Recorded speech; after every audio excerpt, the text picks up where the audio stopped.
this week. So you're going to see a number of bills that are filed by a lot of my colleagues. Tennessee lawmakers return to Capitol Hill for the second year of the 114th legislative session. We're one of those states that still has a grocery tax. Why would you tax the very things that people need to survive every single day? Republicans who opposed efforts by Democrats to remove the sales tax from groceries now develop their version of what that might look like. Well, in Tennessee, we're more than happy to have any legal immigrant or citizen from throughout the United States or world to come here, but you have to come here legally. So if you're a legal immigrant or a citizen, you're welcome in Tennessee. But if you're an illegal immigrant, you are simply not welcome here. Republicans file immigration legislation Democrats call intentionally cruel, while Republicans claim it will reduce fraud, waste, and abuse. To see that suddenly wiped away in an instant was just emotionally devastating. Tennessee nonprofits reeling at fiscal uncertainty coming from the Trump White House. More in our This Week cover story. Without a change to sustainable funding going forward, we're going to be back at 2018 levels with a state that in the last since 2018 has grown at over 6.5% in population. And fines for certain crimes could be increased to ease Tennessee's road repair and construction funding shortage. Hello again, and welcome to another edition of This Week. The legislature returns, and so do battles over immigration, funding roads, eliminating or reducing the sales tax on groceries, and reigniting this year debate around religion in public schools, except this piece of legislation takes it even further and challenges the very idea of the separation of church and state. Here's News 2's Kelly Milan. Prayer in public schools is not a new question. It's an old one, returning again. At the Tennessee State Capitol, Republican Representative Gino Balzo is asking whether the line between church and state has been drawn too far. A new bill from Balzo argues the idea of separation of church and state has moved away from its original intent. He's pushing the envelope a bit.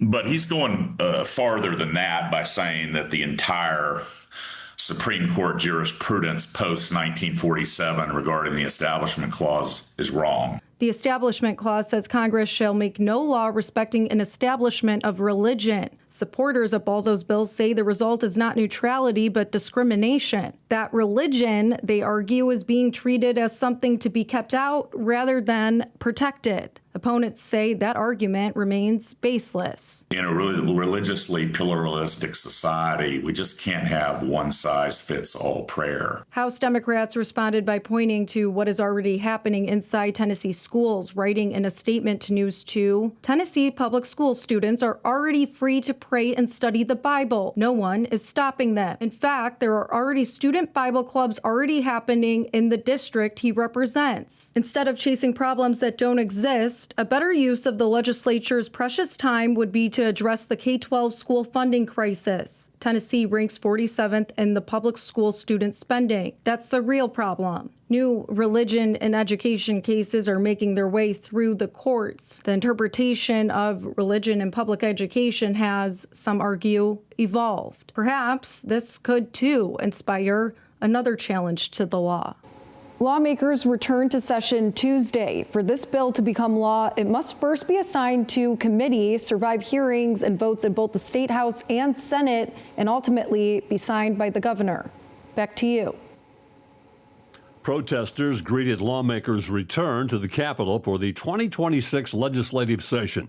This was outside the Tennessee State Museum, where people gathered to protest a series of Republican-backed immigration bills. The museum hosted lawmakers for their opening night legislative reception. Protesters were also at the Capitol, greeting lawmakers as they gavelled in the session. Even though they've been away from the Capitol, the Republican supermajority has been hard at work behind the scenes. House Speaker Cameron Sexton is reportedly collaborating with U.S. Homeland Security Advisor and immigration hardliner Stephen Miller to fight illegal immigration in Tennessee. Well, in Tennessee, we're more than happy to have any legal immigrant or citizen from throughout the United States or world to come here, but you have to come here legally. So if you're a legal immigrant or a citizen, you're welcome in Tennessee. But if you're an illegal immigrant, you are simply not welcome here. So you're going to see a number of bills that are filed by a lot of my colleagues to make sure that Tennessee really tightens up our laws, to make sure that we are insistent that you come here legally, not illegally. Yeah, it's really concerning that the Republican agenda for this session is coming from Washington, D.C. and some of the worst in the White House, whereas the House Democratic agenda is coming straight from the people of Tennessee to solve the problems facing them on an everyday basis. The contrast between our legislative agendas couldn't be more clear. Anytime your legislation involves discrimination and hate, that's a real problem. I represent a wonderfully diverse district here in Nashville, Tennessee, and I've got children that are too scared to go to school. I've got families that are too scared to go to the grocery store. That's really concerning. The state of Tennessee has real problems. Republicans have run this state off the fiscal cliff. Costs are skyrocketing. People's health insurance premiums are increasing. These are problems we can solve. But instead of focusing on the issues affecting families, they're focusing on ideas and bad ideas coming from Bob Mueller out of Washington, D.C. That doesn't benefit anyone. Several Republican-backed immigration bills have already been filed, including one that would make it a crime for someone in the country illegally to drive a commercial vehicle. Arguably, the most controversial proposal would require families to prove whether their child is a U.S. citizen, and if not, pay tuition to go to public school. It passed the Senate last year. The House is just waiting to confirm the state will not lose federal funding if this bill passes. So if you're an illegal immigrant in this state, again, we are trying to make sure that we are never a magnet for illegal immigrants to come to Tennessee. That's just simply not going to be the case here. And we know with students that are illegal immigrants, it costs more for communities to educate those children. So the bill that I have would simply say that those families, those adults in those families would pay a tuition if that school district wished to charge a tuition. The same as if a kid in Robertson County wanted to come to Sumner County. They don't live in Sumner County. They're not a lawful resident of Sumner County. They would have to pay a tuition to be able to come into Sumner County schools. That happens throughout the state. So we have asked of the federal government several different times, and I highly anticipate getting an answer back sometime within the next few weeks as we start session. Would that endanger federal funding? As you know, in the fiscal note, it indicates that it could endanger $1.1 billion in federal funding. That's obviously not something we would like to do. And so we have asked that question of the Secretary of Education at the federal level of just get us an answer on whether or not that would endanger funds. So again, gone back and forth with a lot of really good conversation on questions about the bill from them, on what it looks like, what's the final form of it, and highly anticipate getting an answer back soon. Democrats strongly oppose the measure. Look, I traveled the state of Tennessee this year. I did 11 town halls just to listen and learn in 11 rural communities from Dyersburg to Bolivar to Elizabethton. Not one person mentioned immigration to me. Every single person across the state of Tennessee, they're worried about their health insurance premiums increasing. They're worried about prices at the groceries increasing. They're worried about the quality of their roads, and they want to know why the roads are in the worst shape they've ever been, even though Republicans have doubled the state budget. Those are the issues affecting Tennessee families. Those are the issues on which we should be focused. We Democrats are focusing on those issues. We are focused like a laser beam on those issues affecting Tennessee families. All this other nonsense is just noise. Unfortunately, we're going to spend a lot of our time fighting against bad ideas rather than fighting for good things that improve people's quality of life. Efforts by Tennessee Democrats to eliminate the state's grocery tax were killed last year by Republicans. Democrats will try again this year. But now, as the affordability crisis grows, a Republican has filed a bill to create a grocery tax holiday from July to late September for people 65 and up. Some conservatives want to cut the state's grocery tax for everyone, while others question whether the state can afford it. Tennessee has had a tax on groceries since 1942. It's something House Majority Leader William Lamberth wants to eliminate. We're one of those states that still has a grocery tax. Why would you tax the very things that people need to survive every single day? Right now, Tennessee's grocery tax generates an extra $820 million plus a year. In 2017, the Republican supermajority cut it from 5% to 4%. And while both parties have pushed to eliminate it completely, the question that's held them back is whether Tennessee can afford it. Well, I'll tell you what what Tennesseans can't afford. They can't afford the price of milk and bread and eggs and meat. Those are staples that Tennesseans are surviving on every single day, and the cost of those are simply too high. Now, with President Trump's leadership, the inflationary measures that skyrocketed under Biden are starting to come back down, but it's still not far enough down. A proposal by the Democrats last year would have cut the grocery tax and replaced that money by raising taxes on businesses they say don't pay their fair share. That bill is essentially dead for the session. The Republican version that's still alive doesn't include a plan to replace the money. Lambert, the co-sponsor, says Tennessee doesn't need one. Despite a tighter than normal budget this year, thanks to slowing revenues and cuts at the federal level, the state now needs to cover. The budget this year is still a growing budget. Tennesseans have done well, not as well as we have in years past, but our budget is continuing to go up because Tennesseans are continuing to make more money at their jobs. They're continuing to be able to have jobs in this state, whereas other states are starting to collapse. But last year, lawmakers couldn't manage to find the money for a temporary grocery tax holiday like in years past. Lambert expects this session, the Republican supermajority will, at the very least, bring the tax down. Even though it's a tight budget year, it's not one of the tightest that I've dealt with in my time down here. So there's still room to cut taxes. There's still room to invest in higher teacher pay. There's still room to invest in making sure we have fewer potholes and more lanes out there on our highways. You're going to see us continue to invest heavily in Tennessee's future, even in a tight budget year. In Washington, several Democratic and Republican lawmakers are speaking out against the Trump administration's decision to launch a criminal investigation into Federal Reserve Chair Jerome Powell, calling it baseless. It's the administration's latest escalation in a series of attacks against the Fed. Christiane Cordero reports President Trump is pressuring the Fed to lower interest rates. In a rare public statement, Federal Reserve Chair Jerome Powell is defending the central bank after confirming it was served grand jury subpoenas by President Trump's Department of Justice, a move he says fits into the greater context of the president's repeated demands that the Fed lower interest rates. The threat of criminal charges is a consequence of the Federal Reserve setting interest rates based on our best assessment of what will serve the public, rather than following the preferences of the president. Powell says the investigation is related to the $2.5 billion renovation costs on the Federal Reserve's building, a price tag Trump has taken issue with in recent weeks. We're thinking about bringing a suit against Powell for incompetence. Because think of it, these aren't outstanding buildings. These are small buildings. Trump is denying responsibility for the investigation, saying, quote, "I don't know anything about it, but he's certainly not very good at the Fed." When asked, the White House today defended the merits of a probe. The president's made it quite clear is Jerome Powell is bad at his job. As for whether or not Jerome Powell is a criminal, that's an answer the Department of Justice is going to have to find out. Congressional leadership is also weighing in. If the investigation is warranted, then they have to play that out. While a bipartisan group of lawmakers are calling it politically motivated. Trump is trying to push out the chairman of the Federal Reserve Board and complete his corrupt takeover of America's central bank so that it serves his interests along with his billionaire friends. Republican Senators Lisa Murkowski, Kevin Cramer, and Tom Tillis are breaking with the administration. Tillis writes, quote, "If there were any remaining doubt whether advisors within the Trump administration are actively pushing to end the independence of the Federal Reserve, there should now be none." Tillis is a member of the Senate Banking Committee and vows to oppose the confirmation of any nominee for the Fed as long as this case is pending. Christiane Cordero, ABC News, Washington.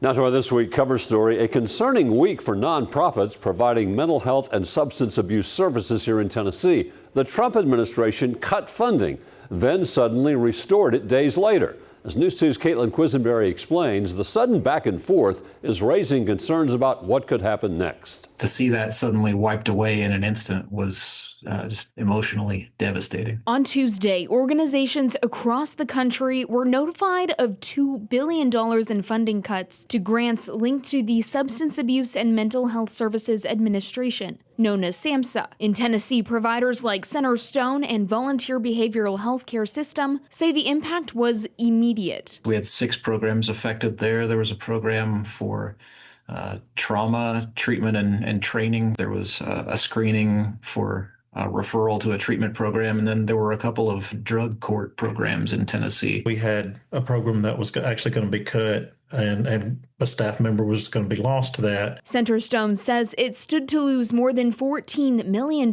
in grants, impacting 28 programs in 7 states. Volunteer Behavioral Health says the cuts came out of the blue. It was so quick and so unannounced that we basically didn't have any time to prepare for any cuts. This morning, the U.S. Department of Health and Human Services announced the $2 billion would be reinstated, reversing course after saying the funds would be canceled. We don't believe we're out of the woods yet or anything like that. You know, we're going to closely evaluate what just happened. Despite the reversal, organizations say the uncertainty has them planning ahead just in case. We're going to start looking for other ways to fund these type programs if there's a possibility. Of course, we always are good stewards with the grants that we get, but we also want to make sure that we don't lose, these things that we have. And providers say without this funding, it is the most vulnerable who will feel the effects first. It keeps the community healthier. It keeps them safer. It keeps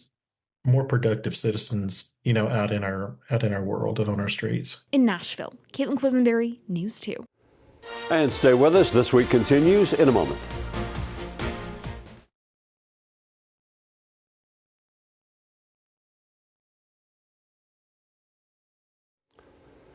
Welcome back. Well, following years of failure, another attempt to legalize medical marijuana in Tennessee is about to take place. There are big roadblocks. Both the governor and lieutenant governor view marijuana as a dangerous gateway drug and oppose any legalization. But this time, a Republican is sponsoring the legislation.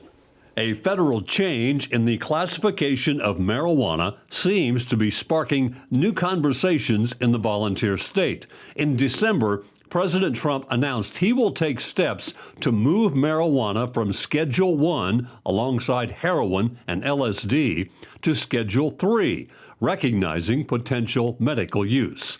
Tennessee is one of just 10 states where medical marijuana is banned, but a new bill filed by a Republican would launch a study to see if the state is ready to start its own medical cannabis program. It's a topic Tennessee has tiptoed around for years. The bill that I'm bringing before you is a bill about medical cannabis. But a few weeks after the federal government announced plans to reclassify marijuana as a less serious drug, We have people begging for me to do this. a new Tennessee bill could be a sign of shifting attitudes in the volunteer state.